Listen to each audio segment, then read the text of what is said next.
In the last video, we left off like this: hollow boxes that will eventually be the bodies of cabinets.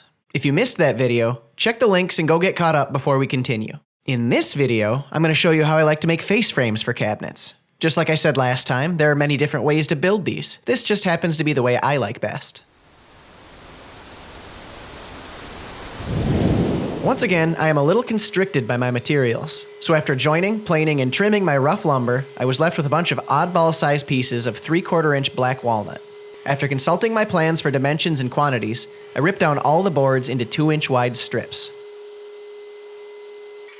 For the longer pieces, I taped together the bunches that would be matching lengths and squared off one end of the bundle. I have a roller stand turned lengthwise to help support the outside end and keep my long pieces flat on the table. This process is a little easier using a miter saw, but I've never trusted mine to give me perfect 90-degree cuts. So instead, I'm using a miter gauge on my table saw, which has proven over and over to be capable of perfect 90s. To cut these pieces to their final length, I carefully mark each bundle, then match the cut line up with the kerf in the fence. For the shorter pieces, I once again square off one end, then after measuring, marking, and testing a scrap piece, I set my stop block and cut each piece individually. The longer vertical components, known as stiles, run the entire height of the face frame, and the shorter parts, or rails, fit in between them. Once again, for speed and simplicity, I'm using pocket holes and screws to join these pieces together. One screw per connection is probably plenty, but I feel better about using two, so I set up my jig and started drilling a pile of holes in the ends of the rails. For those of you wondering, this is an older Porter Cable brand pocket hole jig that I've had for years, and near as I can tell, it doesn't exist anymore. This is a good time to mention that I keep a list of links to tools I use in my videos down in the description. In the case of a tool no longer being available, I like to link to alternative options that I recommend instead. Using these links to pick yourself up a new tool never costs you any more money, and in the case of my affiliates, it usually saves you some when you use my codes. Either way, it's a good way to help out the channel. When assembling face frames, or really any time I'm using pocket holes where the faces are in the same plane, I like to clamp the show side down against a flat surface. It can feel tedious messing with clamps this much, especially when you have a bunch of joints to connect, but this way the faces will stay flush. Anytime I try to freehand a pocket hole joint without clamps and a positive reference surface, the faces tend to slip out of alignment and it takes a bunch of sanding to remove the resulting shoulder. One other thing I like to do with pocket holes, especially in certain woods like this black walnut, is to drill a pilot hole into the receiving side. Even though pocket hole screws are supposed to be self-tapping, having an opening for the screw to get started seems to make the joint come together better, and it keeps the wood from splitting when you're working near the ends like this.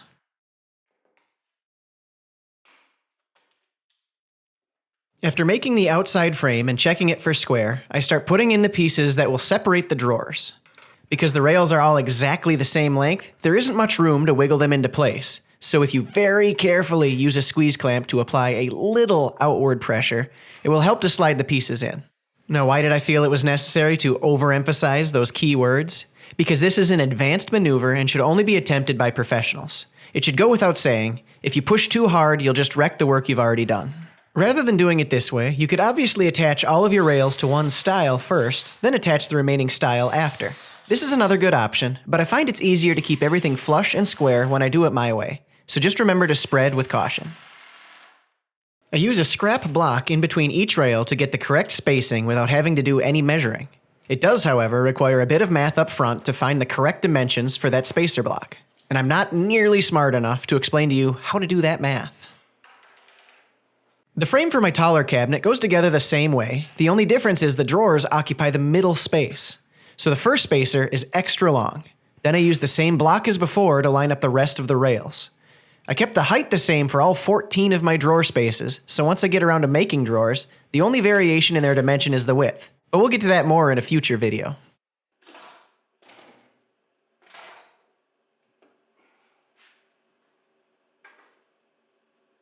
To mount the face frames to the bodies, I run glue around the front-facing edge, then set the frame on top. The big panels of the cabinet body can have a tendency to bow in or out, but I know that the edges of my frames are straight and square. So I like to make my cabinet match up to it.